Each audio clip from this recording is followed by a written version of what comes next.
하나님의 말씀을 함께 나누도록 하겠습니다. 오늘 교독한 말씀으로 죄를 범하지 않으려면 이란 제목으로 하나님의 말씀을 나누겠습니다. 여러분, 우리가 신앙생활을 하면서 갖게 되는 가장 큰 고민 중 한 가지가 저는 죄를 범하지 않으려면 어떻게 해야 할까 하는 것이 아닐까 생각합니다.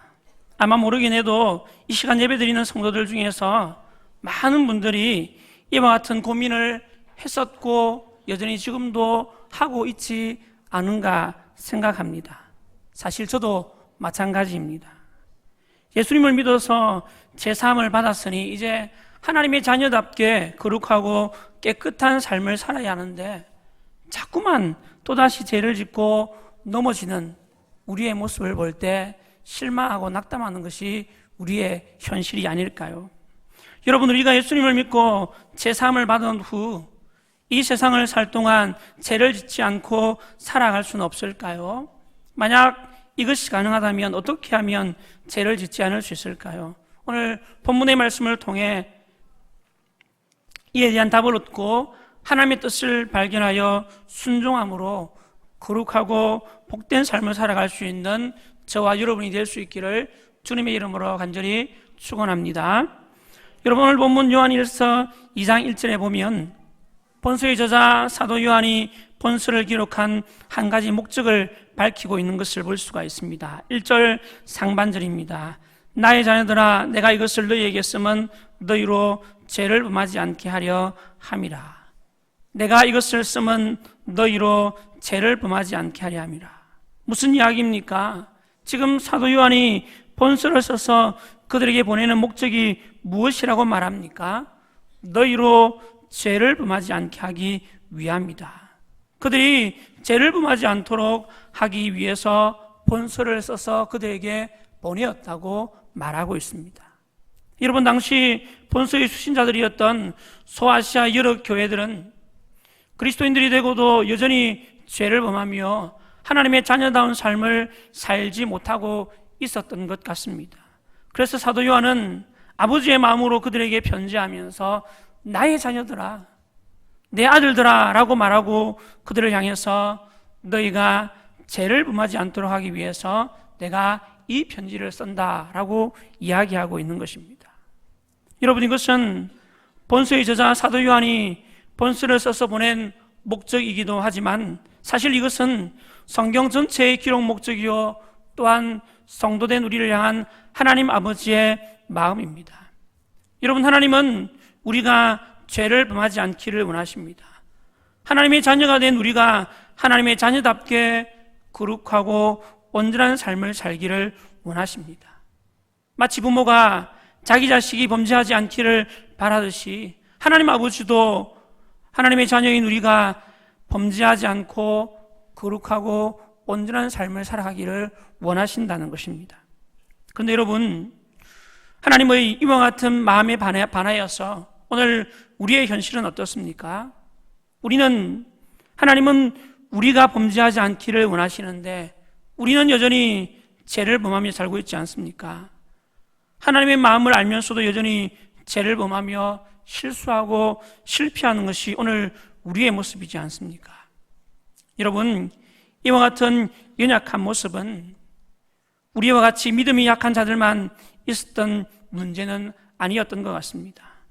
이방인의 사도요, 위대한 복음 전도자로서 평생을 하나님의 나라와 영광을 위하여 살았던 사도 바울도 육신의 연약함으로 인해서 죄를 범했던 것 같습니다. 그래서 그는 자신의 이와 같은 연약한 모습을 이렇게 고백했습니다. 로마서 7장 19절 말씀입니다. 내가 원하는 바 선은 행하지 아니하고 도리어 원하지 아니하는 바 악을 행하는도다. 그의 마음은 선을 행하기를 원하지만 그의 육신은 여전히 죄를 범하며 악을 행하고 있다는 것입니다. 여러분, 이것이 이 땅을 살아가는 모든 그리스도인의 모습이 아닐까 생각합니다. 그래서 사도 바울은 자신의 연약한 모습으로 인해서 이렇게 탄식합니다. 로마서 7장 24절입니다. 오호라, 나는 공고한 사람이로다. 이 사망의 몸에서 누가 나를 건져리라. 오호라, 나는 공고한 사람이로다. 이 사망의 몸에서 누가 나를 건져리라. 여러분, 사도 바울이 이처럼 자신의 범죄함으로 인해서 탄식했다면 오늘 우리는 얼마나 더 하겠습니까? 우리가 죄를 죄로 여기지 않고 죄에 대한 민감함이 없어서 모르고 넘어갈 뿐이지 오늘 우리가 얼마나 많은 죄를 범하고 살아가고 있는지 모릅니다. 그런데 여러분, 이와 같은 연약한 인생들인 우리를 향해 하나님께서 무엇이라 말씀하십니까? 내가 이것을 쓰는 것은 너희로 죄를 범하지 않게 하기 위함이다. 여러분, 이것이 무슨 말일까요? 정말 하나님께서 우리가 전혀 죄를 범하지 않고 살 것을 기대한다는 뜻일까요? 이 땅에서 정말 아무런 죄도 짓지 않고 거룩하고 온전한 삶을 사는 것이 가능하다는 이야기입니까?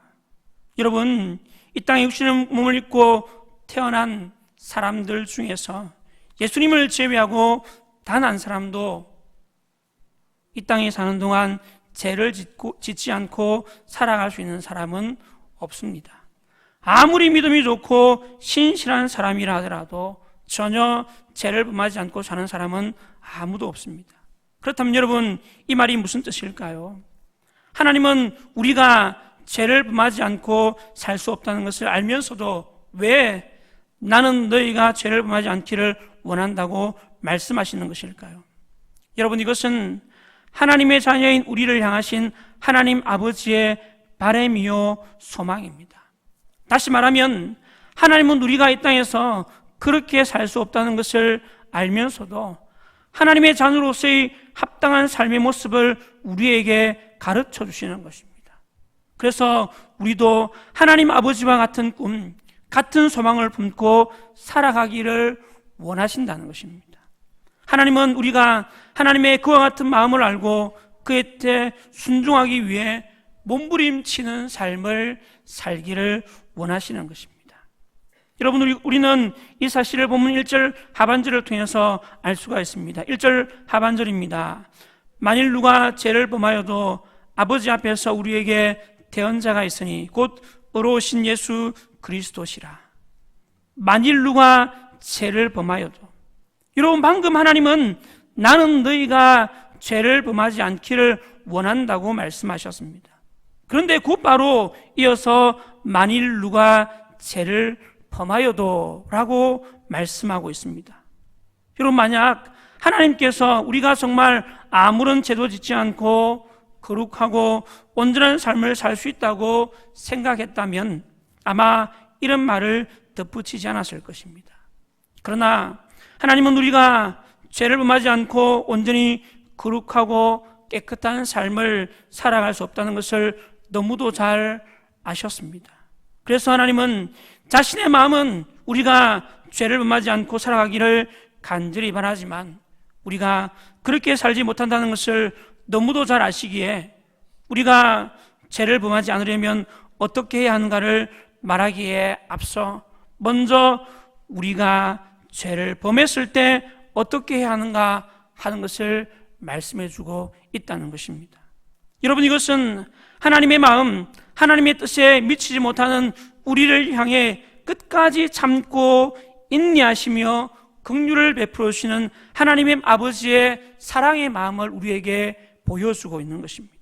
비록 우리가 죄를 범할지라도 하나님은 우리가 범죄하지 않고 살기를 원하시는데, 비록 우리가 죄를 범할지라도 우리를 포기하지 않으시고 끝까지 사랑하시며 다시금 예수 그리스도의 보혈로 우리를 정결케 하사 하나님의 자녀로서 이 땅 가운데 믿음을 지키며 살아가도록 인도하기 원하시는 하나님 아버지의 마음을 오늘 본문을 통해서 주님은 우리에게 보여주고 있는 것입니다.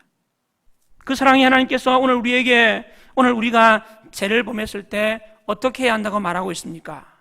만일 누가 죄를 범하여도 아버지 앞에서 우리에게 대언자가 있으니 곧 의로우신 예수 그리스도라. 아버지 앞에서 우리에게 대언자가 있으니 곧 의로우신 예수 그리스도라. 한마디로 말씀드리면 예수 그리스도 앞에 나아가야 한다는 것입니다. 죄를 범했다고, 실수했다고 넘어져서 자포자기하며 절망하여 있는 것이 아니라 다시금 예수 그리스도 앞으로 나아오라고 이야기하고 있는 것입니다. 처음 예수님을 만날 때 자신의 죄를 회개함으로 죄 용서함 받았듯이 또다시 죄를 범하여 넘어졌을 때에도 예수 그리스도 앞으로 나와 회개하며 기도할 것을 우리에게 말씀하고 있는 것입니다. 예수 그리스도 앞으로 나아가 회개할 때 하나님께서 우리의 죄를 사하시고 깨끗하게 해주실 것이라 약속하셨습니다. 이사야 1장 18절 말씀입니다. 여호와께서 말씀하시되 오라 우리가 서로 변론하자. 너희의 죄가 주홍 같을지라도 눈과 같이 희어질 것이요 진홍같이 붉을지라도 양털같이 희게 되리라. 그리고 오늘 본문의 앞장인 요한일서 1장 9절에서도 이렇게 말씀하셨습니다. 만일 우리가 우리 죄를 자백하면 그는 미쁘시고 의로우사 우리 죄를 사하시며 우리를 모든 불의에서 깨끗하게 하실 것이요. 할렐루야. 사랑하는 성도 여러분, 혹시 죄를 범하여 넘어지셨습니까? 회개하고 돌이켜야 한다고 생각했는데, 회개하여 돌이켰다고 생각했는데 또다시 죄의 유혹에 걸려 넘어져 실수하고 실패하셨습니까? 예수님 앞으로 나아가시기를 바랍니다. 우리의 모든 죄와 허물을 대신하여 십자가를 져주신 예수 그리스도 앞으로 나아가시기를 바랍니다. 예수님만이 우리의 죄 문제를 해결해 주시는 유일한 우리의 구원자가 되십니다. 우리가 처음 예수 그리스도를 믿을 때 회개하며 돌이킬 뿐만 아니라 이 땅에서 예수 믿고 신앙생활하다가 또 범죄할지라도 그 자리에서 절망하고 실망하지 아니하고 다시금 주님께로 나아가기만 하면 주님은 우리의 모든 죄를 사시고 용서하시며 우리를 하나님의 자녀로 믿음 가운데 살도록 인도해 주실 것이라 약속하십니다. 사랑하는 성도 여러분, 이 믿음 가지고 날마다 주님 앞으로 나아가는 저와 여러분 모두가 되시기를 주님의 이름으로 간절히 축원합니다. 그렇다면 여러분, 우리가 예수님께로 나아가 회개할 때 우리의 모든 죄가 사함받아 거룩하고 깨끗하게 될 수 있는 이유, 그 근거가 무엇일까요? 예수님께서 어떻게 우리의 죄를 사하시고 우리를 모든 불의에서 깨끗하게 하실 것이라 말씀하십니까? 본문 1절 하반절과 2절 말씀에 그 이유를 이렇게 말씀합니다. 1절 하반절입니다. 만일 누가 죄를 범하여도 아버지 앞에서 우리에게 대언자가 있으니 곧 의로우신 예수 그리스도시라. 그는 우리 죄를 위한 화목 제물이니 우리만 위할 뿐 아니요 온 세상의 죄를 위하심이라. 여러분, 예수님께서 어떤 분이시라고 말합니까? 예수님은 우리의 대언자요 곧 변호사이시며 예수님은 우리 죄를 위한 화목 제물이 되신다고 말씀하고 있습니다. 예수님께서 우리의 변호사가 되신다는 것은 우리가 죄를 범했을 때 예수님께서 친히 우리의 변호사가 되셔서 하나님 앞에 나아가 우리를 위하여 변호해 주시겠다는 것입니다. 그리고 또한 예수님께서 우리 죄를 위한 화목 제물이 되신다는 것은 예수님께서 우리를 위해 흘리신 피로 말미암아 우리의 모든 죄가 덮어졌음을 의미하는 것입니다. 예수님의 그 속죄의 피가 우리만 위할 뿐만 아니라 온 세상 모든 사람들의 죄를 사하셨음을 말씀하고 있는 것입니다. 그러므로 사랑하는 성도 여러분, 우리가 어떤 죄를 지었든지 간에 우리의 변호사시요 우리의 죄를 위해서 십자가를 져주신 예수 그리스도를 믿고 그분을 의지함으로 주님 앞에 나아가 회개할 수 있는 저와 여러분 모두가 되시기를 간절히 바랍니다. 주님께 나아가 회개함으로 말미암아 다시금 거룩하고 깨끗함을 입어 하나님의 자녀로서 이 땅 가운데 믿음으로 승리할 수 있는 저와 여러분 모두가 되시기를 주님의 이름으로 간절히 축원합니다.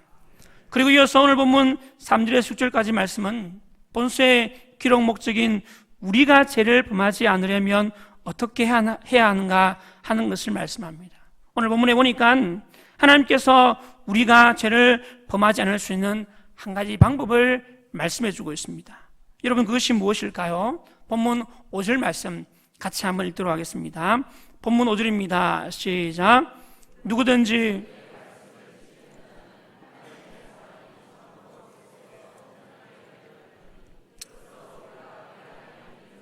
아노라. 아멘. 누구든지 그의 말씀을 지키는 자는 하나님의 사랑이 참으로 그 속에 온전하게 되었나니 이로써 우리가 그의 안에 있는 줄을 아노라. 누구든지 그의 말씀을 지키는 자는, 다시 말하면 하나님의 말씀을 지켜 죄를 범하지 않는 자는, 여러분, 이런 자는 어떤 자라고 말하고 있습니까? 하나님의 사랑이 참으로 그 속에 온전하게 이루어진 자요, 그 사람이 바로 예수 그리스도 안에 있는 자라고 말합니다. 한마디로 말해서 예수 그리스도 안에 온전히 거할 때 죄를 범하지 않고 살아갈 수 있다는 것입니다.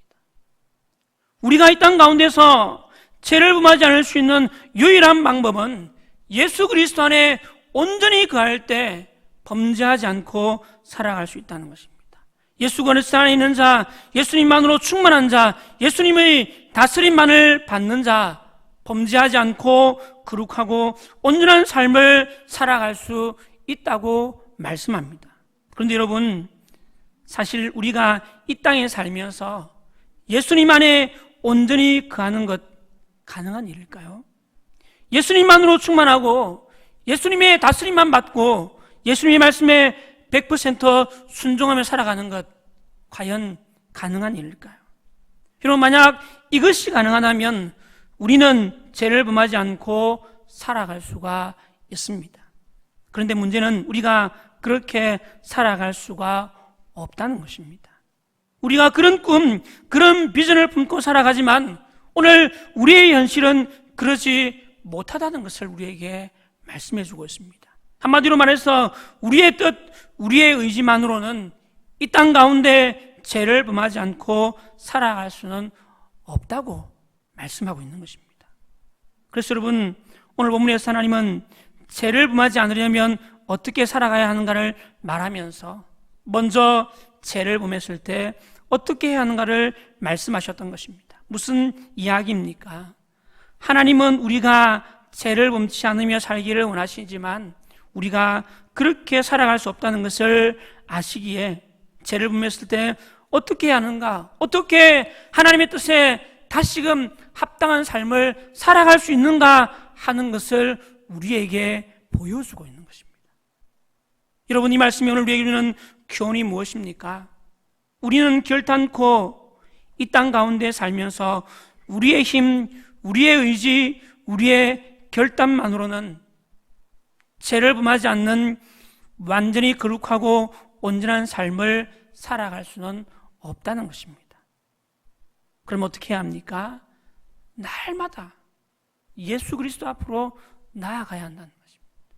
우리 스스로는 깨끗해질 수 없고 우리 스스로는 온전해질 수 없기에 우리의 죄를 대신해서 십자가를 져주신 예수 그리스도 앞으로 나아가 예수 그리스도의 의로움으로 의롭게 되어지는 것, 예수 그리스도의 옷으로 덧입게 되어지는 것, 그것이 오늘 이 땅을 살아가는 성도의 참된 모습인 것을 우리에게 말씀해주고 있는 것입니다.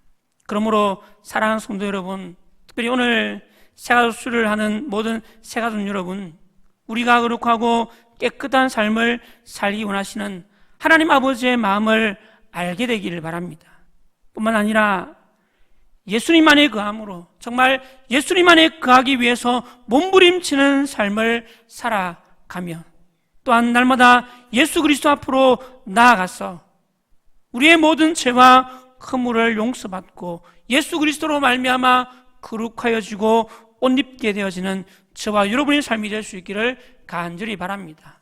그래서 비록 실수하고 실패하고 넘어질지라도 그 속에서 다시 일어나 주님께로 나아가 거룩하여지고 깨끗해지며 온전해져서 하나님의 자녀로 이 땅 가운데서 믿음으로 승리하는 삶을 살아갈 수 있는 저와 여러분 모두가 되시기를 예수 그리스도 이름으로 간절히 축원합니다.